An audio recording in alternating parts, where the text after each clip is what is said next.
শুভ সন্ধ্যা শ্রোতা বন্ধুরা, শুনছেন রেডিও জংশন নিবেদিত আবিষ্কারের অন্তরালে। আবিষ্কারের অন্তরালে এই অনুষ্ঠানটিতে প্রত্যেক পর্বে আমরা নতুন একটি আবিষ্কারের কাহিনী আপনাদের শোনাই। আপনারা এই কাহিনী আপনাদের প্রিয়জনদের মধ্যে শেয়ার করতে পারেন।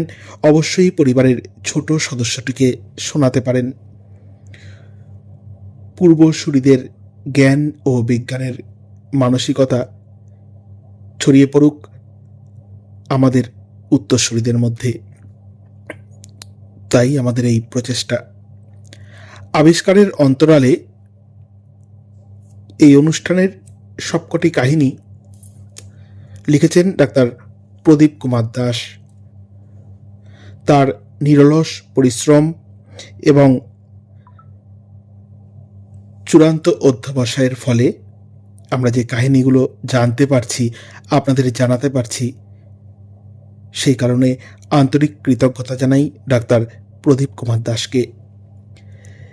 এই অনুষ্ঠানে সম্প্রচারিত প্রত্যেকটি কাহিনী বা ঘটনা কপিরাইটের অধীনে। আপনারা কেউ পাইরেসি করবেন না, পাইরেসিকে প্রশ্রয় দেবেন না। পাইরেসি দণ্ডনীয় অপরাধ। আজ আপনাদের যে কাহিনীটি শোনাব সেটি নাম পোষ্য থেকে আবিষ্কার। যিনি আবিষ্কারক তার নাম গ্রাফিয়ান ফলিকল। ছোটবেলা থেকে ছেলেটির পশু পাখিদের প্রতি খুব ভালোবাসা ছিল। বাড়িতে একটা ছোটখাটো পশুশালা গড়ে উঠেছিল। কি ছিল না সেখানে! খরগোশ, ছাগল, গরু, কুকুর, বেড়াল থেকে আরম্ভ করে হরেক রকম পাখি। পড়াশোনার ফাঁকে ফাঁকে এদের নিয়ে দিব্যি সময় কেটে যেত। ছেলেটির নাম রেগনার ডি গ্রাফ। জন্ম 1641 সালে নেদারল্যান্ডের স্কুন হেভেনে। বাবা কর্নেলিসিয়াস ডি গ্রাফ ছিলেন একজন প্রখ্যাত স্থপত্যবিদ, যিনি পরবর্তীকালে হাইড্রোলিক যন্ত্রের আবিষ্কর্তা। বাবার ঐকান্তিক ইচ্ছেতে রেগনার ডাক্তারি পড়ার জন্য ভর্তি হন উড়েছে। এর কিছুদিন পরে ইউরোপের বিখ্যাত মেডিকেল সেন্টার লেডেন বিশ্ববিদ্যালয়ে চলে আসেন ডাক্তারি পাঠের জন্যে। এখানে বিশিষ্ট শরীরতত্ত্ববিদ অধ্যাপক সিলভাস ডি লা বোয়ের তত্ত্বাবধানে দেহতত্ত্ববিদ্যায় মনোনিবেশ করেন। সাথী হিসেবে পান নিলস স্টেনসেনকে। স্যার সিলভাস ছাত্রদের প্রায়ই অনুপ্রাণিত করতেন। বই পড়ায় সারাক্ষণ মগ্ন না থেকে কিছু হাতে কলমে করে দেখাও। স্যারের মন্ত্রে দীক্ষিত হয়ে রেগনার ডি গ্রাফ বেশ কিছু পরীক্ষা নিরীক্ষা চালান তার কতিপয় পোষ্যদের ওপরে। কুকুরের অগ্নাশয়ের নিশ্চিত রসের সংযোগ ঘটান পাতিহাঁস বা ঘুঘু পাখিদের মধ্যে কৃত্রিমভাবে ফিস্তুলা তৈরি করে।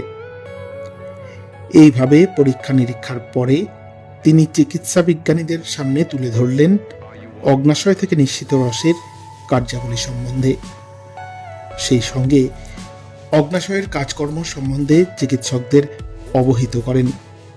তার আবিষ্কৃত তথ্য প্রায় 200 বছর পর্যন্ত চিকিৎসা বিজ্ঞানীদের কাছে ধ্রুব সত্য বলে বিবেচিত হয়ে এসেছিল। এরপরে অবশ্য ফ্রেঞ্চ শরীরতত্ত্ববিদ ক্লৌডি বার্নার্ড গ্রাফের বর্ণিত তত্ত্বের বেশ কিছু অদল বদল ঘটান। যাই হোক, তার ওই কাজের জন্য মাত্র 22 বছর বয়সে তিনি এমডি খেতাব অর্জন করেন। 1665 সালে ডি গ্রাফ প্যারিসে আসেন ও সেখানকার একটি হাসপাতালে যোগদান করেন। এখানে ছাত্রছাত্রীদের পড়াতেন অ্যানাটমি জটিল বিষয়গুলো। সুন্দর করে ছবি এঁকে ও সব ব্যবচ্ছেদ করে ছাত্র ছাত্রীদের অ্যানাটমির জটিল বিষয়গুলো প্রাঞ্জল ভাষায় ছাত্রছাত্রীদের বোধগম্য করতেন। ছাত্রছাত্রীদের কাছে তিনি খুব অল্প সময়ের মধ্যেই জনপ্রিয় হয়ে উঠলেন। 1666 সালে তিনি আবার আসেন নেদারল্যান্ডে। সেখানে চেম্বার খুলে প্র্যাকটিস শুরু করেন। সেই সঙ্গে বাড়ির পশুশালার পোষ্যদের নিয়ে গবেষণা চালিয়ে যেতে থাকেন। 1668 সালে তিনি একটি গবেষণাপত্র লেখেন, যেখানে পুং জনন অঙ্গ বা টেস্টিসের পুঙ্খানুপুঙ্খ বর্ণনা লিপিবদ্ধ করে চিকিৎসক মহলে উপস্থাপিত করেন। এই গবেষণাপত্রটি চিকিৎসক মহলে যথেষ্ট সমাদৃত হয়। 1667 সালে চিকিৎসা বিজ্ঞানী স্টেনসেন স্ত্রী জনন অঙ্গ বা ওভারির স্ট্রাকচার সম্বন্ধে বিশ্বকে অবহিত করেছিলেন, কিন্তু তার কাজ কি সেটা তখন কেউ জানতেন না।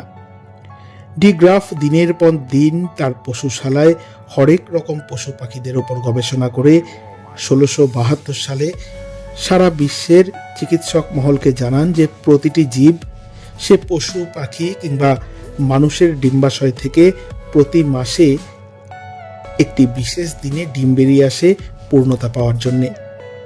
আর এই ডিম যেটা বেরিয়ে আসে সেটা গর্ভাশয়ের একগুচ্ছ আঙুরের থলির মতো কোষকলা থেকে, যাকে ফলিকল বলা হয়।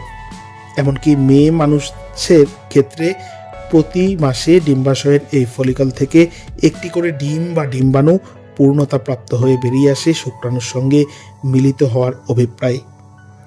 সারা পড়ে যায় সারা বিশ্বের চিকিৎসক মহলে। সমাদৃত হয় গ্রাফিয়ান ফলিকল। ডি গ্রাফ এখানেই থেমে থাকেননি। ওই ডিম্বাণু শেষ পর্যন্ত কোথায় যায়, অর্থাৎ ফ্যালোপিয়ান টিউব থেকে বেরিয়ে জরায়ুতে যে এসে পৌঁছায়, তারও বিস্তৃত বিবরণ চিকিৎসক বিজ্ঞানীদের কাছে সুন্দরভাবে তুলে ধরেন। এই জন্যে তিনি তার পশুশালায় একটি খরগোশ, 40টি ছাগল, গরু, কুকুর ও বেড়ালের ওপর পরীক্ষা নিরীক্ষা চালিয়েছিলেন। তার কাজে সন্তুষ্ট হয়ে পদোন্নতি চাইলেও গ্রাফকে লেডেন বিশ্ববিদ্যালয়ের চেয়ার অফ অ্যানাটমি করা হয়নি, কেননা ধর্মীয় গোঁড়ামি তার পথে অন্তরায় হয়ে দাঁড়ায়। তিনি ক্যাথলিক, তাই তাকে ওই চেয়ারে বসতে দেওয়া হয়নি। 1673 সালে রয়্যাল সোসাইটি অফ লন্ডনে তার মনোবেদনার কথা জানিয়ে একটি পত্র লিখেছিলেন মাইক্রোস্কোপের আবিষ্কর্তা অ্যান্থনি লিউসেনহককে। দুর্ভাগ্য, ডি গ্রাফ মাত্র 32 বছর বয়সে প্লেগ রোগে আক্রান্ত হয়ে ইহলোক ছেড়ে চলে যান, তার পোষ্যদের অনাথ করে। বন্ধুরা, শুনছিলেন আবিষ্কারের অন্তরালের একটি নতুন কাহিনী। কেমন লাগলো আজকের কাহিনী? অনুষ্ঠানের শুরুতে আবিষ্কর্তার ছবি এবং আবিষ্কারের বিষয়বস্তু আপনাদেরকে দেখানো হবে। সমস্ত কাহিনীটি লিপিবদ্ধ করেছেন নিরলস পরিশ্রম এবং চূড়ান্ত অধ্যাবসায়ের ফলে ডাক্তার প্রদীপ কুমার দাস। টিম রেডিও জংশনের পক্ষ থেকে ডাক্তার দাসকে জানাই আন্তরিক কৃতজ্ঞতা। এই অনুষ্ঠানটিতে সম্প্রচারিত সমস্ত কাহিনীগুলি পাইরেসির অন্তর্ভুক্ত। কপিরাইট বা পাইরেসি কেউ করবেন না, পাইরেসিকে প্রশ্রয় দেবেন না। পাইরেসি দণ্ডনীয় অপরাধ। আপনারা এই অনুষ্ঠানটি আপনাদের প্রিয়জনদের মধ্যে শেয়ার করুন। অজানা এই তথ্যগুলি ছড়িয়ে দিন বাড়ির ছোট সদস্যদের মধ্যে, তারা জানুক আমাদের পূর্বসূরিদের আবিষ্কারের বৃত্তান্ত। আজ এ পর্যন্তই।